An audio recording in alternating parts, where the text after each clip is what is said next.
Hello everyone, আমি W Latif.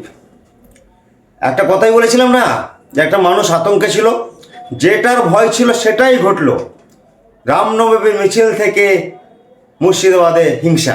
আমি live video আপনাদের দেখাবো সেদিন কি হয়েছিল মুর্শিদাবাদে রঘুনাথগঞ্জে, কি থেকে সূত্রপাত আমি লাইভ দেখাবো আপনাদের। দেখুন, সেইখানে একটা ইসলামিক ঝান্ডা লাগানো ছিল।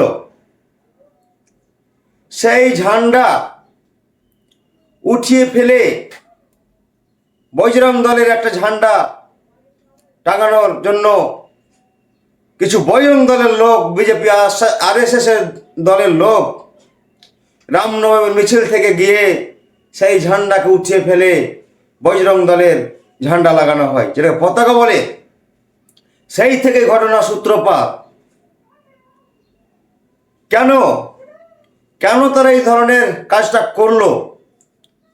এটাই কোনো সাজেস্ট বা চক্রান্ত? যেখানে মুর্শিদাবাদে দাঙ্গা লাগানোর একটা চক্রান্ত চলছে, এটা কারা করলো বা কে করলো?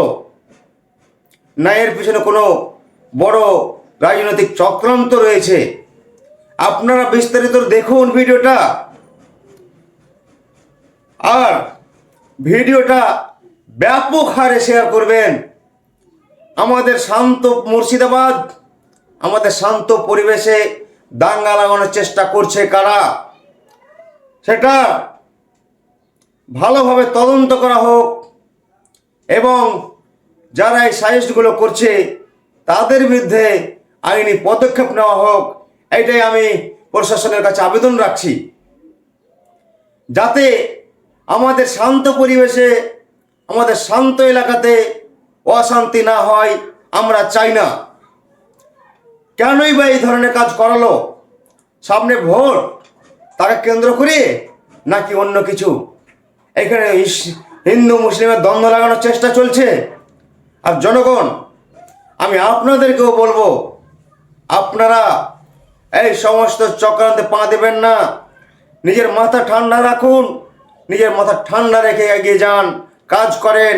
কারণ আজকে চক্রান্ত করে আমার এলাকার লোক আমার এলাকাকে মারবে, এই ধরনের আমরা চাই না। আপনারা নিজ এলাকায় থাকবেন, ভাই বোন হিসাবে থাকবেন, প্রতিবেশী হিসাবে থাকবেন, আমরাকেই থাকতে হবে। তবে ভোটের জন্য কিছু বহিরাগত এসে যদি এইরকম চক্রান্ত করে, পা দেবেন না।